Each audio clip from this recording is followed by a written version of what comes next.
Olá pessoal, Janaína Queradia da Inloco, transmitindo informações, compartilhando experiências.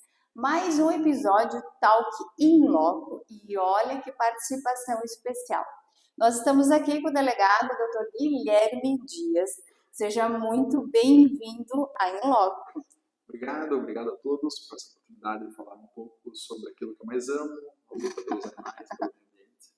E é muito legal, porque o Dr. Guilherme ele já é super conhecido, né? Então ele já tem muitos seguidores, uma atuação realmente exemplar e significativa para a sociedade. Mas antes de se tornar nosso delegado, Dr. Guilherme Dias, quem era Guilherme e como que chegou até esse momento de estar conosco aqui na Inloco? Bom, eu acabei passando muito novo no curso, na carreira, né? Acabei ingressando muito novo na carreira de delegado de polícia, entrei com 23 anos. Logo que eu me formei, já acabei passando. Quer dizer, né? Saiu da faculdade e já caiu, né? E já estou há 12 anos como delegado de polícia, né? Uma carreira que eu me apaixonei e já passei por muitas delegacias. Né? Minha vibe sempre foi crimes contra o plano em branco, então trabalhei no núcleo de repressão de crimes econômicos, depois combate à corrupção, depois delegacia de estelionatos, investigando fraudes, e nos últimos 4 anos eu estou aí lutando pelo meio ambiente, né? Uma pauta que eu sempre fui um apaixonado, mas nos últimos 4 anos eu pude lutar agora, sim, com unhas e dentes, por esse propósito tão bonito. Naquilo que realmente te faz acordar todos os dias e querer cumprir o teu propósito. Exato, porque, veja, sobretudo depois que a gente pode se envolver mais com novos projetos, com outras pessoas que, assim como nós, lutam pelo meio ambiente em todos os lugares do mundo, você acaba se inspirando de uma forma tão única, tão verdadeira, e você percebe que existe um exército de pessoas preocupadas com o nosso planeta. Então, todas essas viagens, nas operações, nós conhecemos pessoas que, assim como nós, amam os animais, amam as nossas florestas, e lutam cada um na sua agência, na sua corporação, pelo nosso planeta. Então, isso tem sido realmente uma experiência muito maravilhosa. E onde o Guilherme se formou? Eu me formei no Unicuritiba, aqui em Curitiba. Eu fiz faculdade de 2008 até 2012. Depois, logo em seguida, em 2013, já estou com concurso na Polícia Civil e acabei passando. Né? Foi muito rápido. De lá para cá, eu ainda fiz ciência de dados na USP.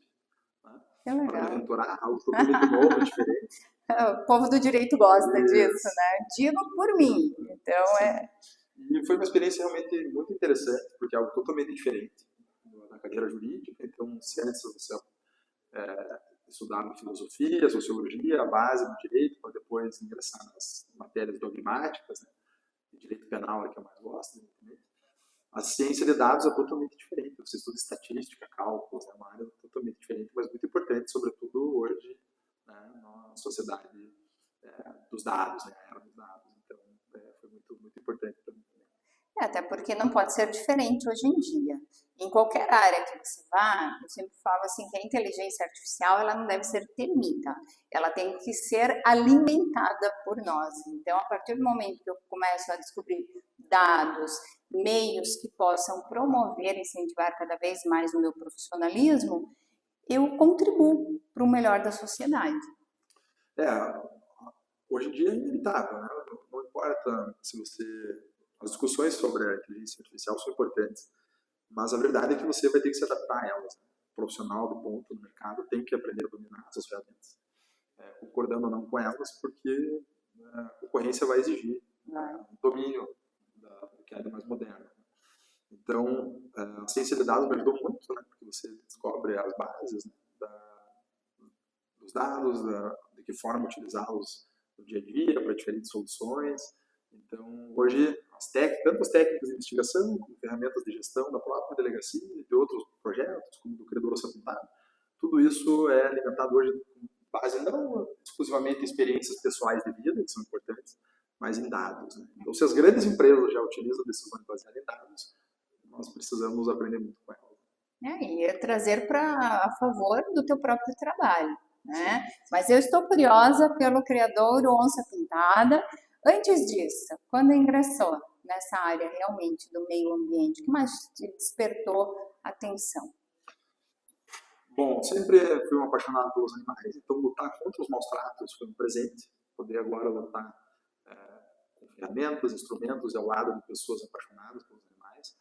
No entanto, o crime de tráfico de animais silvestres e exóticos sempre despertou muito interesse da minha parte. Porque poucas pessoas sabem, mas o tráfico de animais é a terceira atividade criminosa mais lucrativa do mundo, Uau. atrás somente do tráfico de drogas e de armas. Então, assim, são milhões de animais retirados da natureza todos os dias, todos os anos, para serem traficados por todo mundo. E era um ramo em que eu não observava uma grande atenção do Estado, né? Uma grande atenção, uma grande estrutura por parte dos órgãos estatais para a luta em face desses animais. E, portanto, foi um mundo em que eu realmente me apaixonei. Então, poder promover grandes investigações profundas, bem estruturadas, complexas, para combater o tráfico de animais foi realmente a minha grande paixão. E de lá para cá nós temos realizado um trabalho muito único, talvez, que engloba não só a prisão e a responsabilização desses criminosos, mas, sobretudo, um ciclo completo de resgate, recuperação desse animal, reprodução e soltura na natureza, a reintrodução. Ou seja, nós retiramos animais das garras dos traficantes, responsabilizamos esses criminosos e, ao final, nós levamos eles para o criador nossa pintada, para que eles tenham sua saúde recuperada, restabelecida, e depois retornem para a natureza. Doutor Guilherme, mas ainda para nós, né, réis mortais que estamos aí trabalhando no nosso dia a dia, essa questão do tráfico que você está trazendo agora, ela fica ainda muito obscura, ela fica assim numa situação, claro, mais escondida da sociedade. Graças a um trabalho como o seu, que acaba divulgando na mídia, nas redes sociais, que forma uma equipe, a gente percebe que realmente acontece, né? Como temos outras situações envolvendo crianças e tudo mais, mas nesse momento, com relação a esse tráfico de animais, né? O teu trabalho intensificando, você percebe que realmente há a eficácia da legislação ou ainda precisamos melhorar? Nós temos que avançar muito ainda na legislação ambiental, em diversos aspectos. Mas, sobretudo, quando nós falamos de tráfico de animais, a lei é uma verdadeira piada de mau gosto. Certo? E eu preciso contextualizar para que as pessoas compreendam como funciona o sistema penal. Bom, quem estabelece as penas? Né? Os nossos legisladores estabelecem as penas com base em algo muito importante, que se chama proporcionalidade. Então, se existe um consenso em que a vida humana é o que é de mais valioso na nossa sociedade, os crimes que atentem contra a vida humana, por exemplo, o homicídio, os assassinatos, eles precisam ter a maior pena. Agora, existem crimes menos importantes, né? Por exemplo, um xingamento. Um xingamento configura um crime contra a honra, um crime de injúria, é algo menor, infinitamente inferior ao valor de uma vida. Portanto, tem que ter uma pena bem mais baixa. E no meio de tudo isso existem diversos crimes contra estupro, ou seja, crimes contra a dignidade sexual, crimes de roubo, ou seja, subtração por violência ou grave ameaça, penas maiores. E aonde está a vida animal no meio de tudo isso? Bom, a vida de um animal traficado, ela vale o mesmo que um xingamento, ou seja, o que há de menos valioso no direito. Ou seja, são chamados de crimes de menor potencial ofensivo, crimes menores, de menor importância. Ou seja, uma pessoa que trafica animais, ela não pode sequer ser presa pela polícia, porque a pena não permite. Então, ela acaba sendo presa nas nossas investigações por outros crimes, falsificação de documentos, associação criminosa, lavagem de dinheiro. Mas o tráfico de animais, por si só, a pena é irrisória. Ou seja, nós precisamos lutar para que a lei seja aprimorada, sob o ponto de vista legislativo, mas também as penas que deem o devido valor à vida dos animais. Mas eu percebo que também nessa tua trajetória aqui em proteção ao meio ambiente, né, você acabou se tornando um embaixador. Né? E o que significa, então, criador onça pintada? O criador onça pintada é o maior criador conservacionista da América Latina. Lá são mais de 193 espécies, 4.000 animais, que lá estão com a exclusiva finalidade de conservar a sua espécie. Ou seja, lá animais não são objetos ou mercadoria, eles são importantes por si mesmos. E lá nós utilizamos o nosso santuário para a reprodução desses animais e soltura na natureza. Que legal. Então, nós não comercializamos animais, nós somos um santuário. E nós já soltamos animais em todo o Brasil, na Argentina, em diversos locais, onde há décadas eles já não eram mais encontrados. Animais ameaçados de extinção, animais à beira de se tornarem ameaçados, portanto, é importante ter muitos indivíduos deles no nosso criador. Então, é um projeto único, lindo, maravilhoso, e que o único objetivo é conservar a nossa biodiversidade para que nossos filhos e netos possam também desfrutar da beleza que eles nos impõem. Eu achei sensacional, vi algumas imagens ali nas tuas redes sociais, né? E realmente como é gratificante observarmos que as pessoas como você não se limitam só ao cumprimento do que é a tua responsabilidade como delegado, mas vão além, essa paixão acaba transbordando em outras situações que você promove. Porque é muito mais fácil, né, doutor? Nós encerrarmos o nosso expediente, vamos para casa, ficamos no conforto do nosso lar e está tudo certo. Mas não, vai para casa, vai descansar, mas em paralelo, cria situações adversas ainda à tua função de delegado. Sim, a carreira de delegado já é muito intensa, né? Então, ser um policial civil, um delegado, ele exige muito, né, do profissional, muito além de outras carreiras. E, de fato, é muito desafiador você ingressar em qualquer outro projeto. Mas a verdade é que se você faz isso por amor, se você encontra um propósito de vida, isso vira, na verdade, um remédio para a alma. Então, se de um lado eu acabo lidando com muita crueldade humana ao longo da minha jornada como delegado, o criador ocidental é um remédio. É onde os animais são recuperados, onde eles recebem todo amor e carinho, vivem felizes nos nossos recintos lindos, amplos, para depois serem soltos na natureza. Ou seja, apesar de ser muito desafiador, cansativo, muitas vezes, na verdade, o criador ocidental é um remédio para as mazelas da polícia. Sim, eu imagino.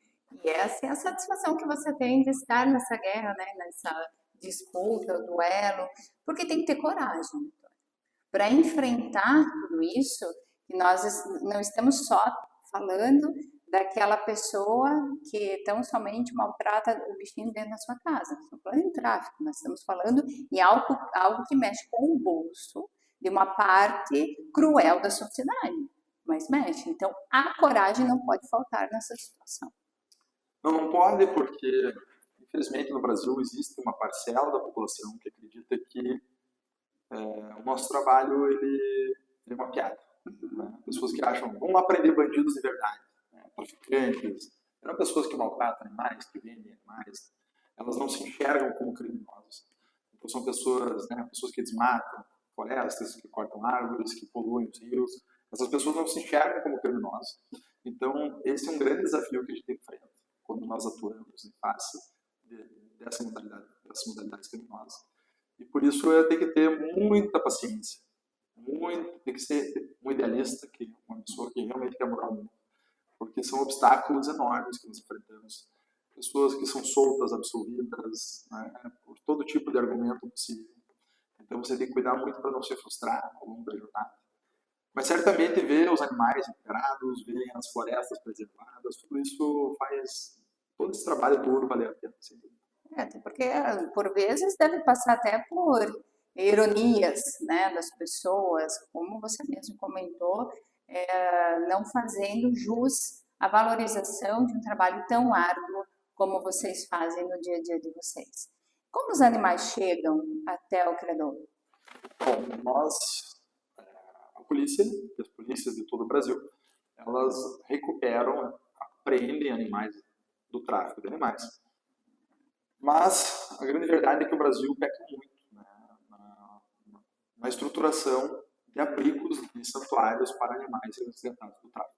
Um animal resgatado do tráfico ele não pode ir diretamente ser solto na natureza, porque existem dois problemas. O primeiro, ele não se adaptar e acabar falecendo. E o segundo é ele ser um alvo fácil de novos traficantes, pela domesticação excessiva. Então, nesses dois casos, esses animais nunca mais vão poder retornar para a natureza. Eles vão ser mantidos no santuário para que seus filhos, sim, sejam soltos. Então, as polícias de todo o Brasil, quando apreendem, elas precisam de um local para mandar esse animal. E a grande verdade é que não existe nenhum local adequado no Brasil para receber tantas espécies assim. Então, o criador, a nossa pintada, ele é um grande orgulho para nós, paranaenses, para nós curitibanos, para o Brasil, porque ele é o maior criador da América Latina. Então, nós temos 4 mil animais que são mantidos depois desses resgates, né, de animais ameaçados de extinção. Nós temos, por exemplo, um sagui preto, Vlad. É um animalzinho lindo, super querido, e ele foi apreendido das garras do tráfico. E é um animal ameaçado de extinção, né?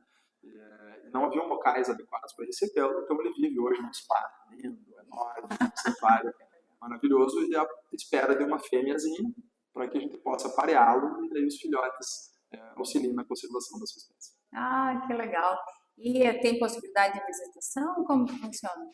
Como é um criador conservacionista e não zoológico, nós não permitimos a visitação. A visitação é proibida, porque a visitação ela acaba estressando os animais. A visitação exige uma série de adaptações também nos recintos, áreas de segurança para que a pessoa não seja atingida por uma mordida do animal. Então, toda a nossa estrutura é preparada para a conservação das espécies. Então, lá os animais têm que viver desestressados, com o seu casalzinho, se sentindo mais próximo da natureza, para que aí sim eles se sintam bem felizes para se reproduzir e serem soltos na natureza. Muito legal. E agora, já partindo para a parte número 2 aqui desse podcast, finalizando essa parte número 1, um dos maiores desafios que vocês enfrentam para combater esse tipo de crime?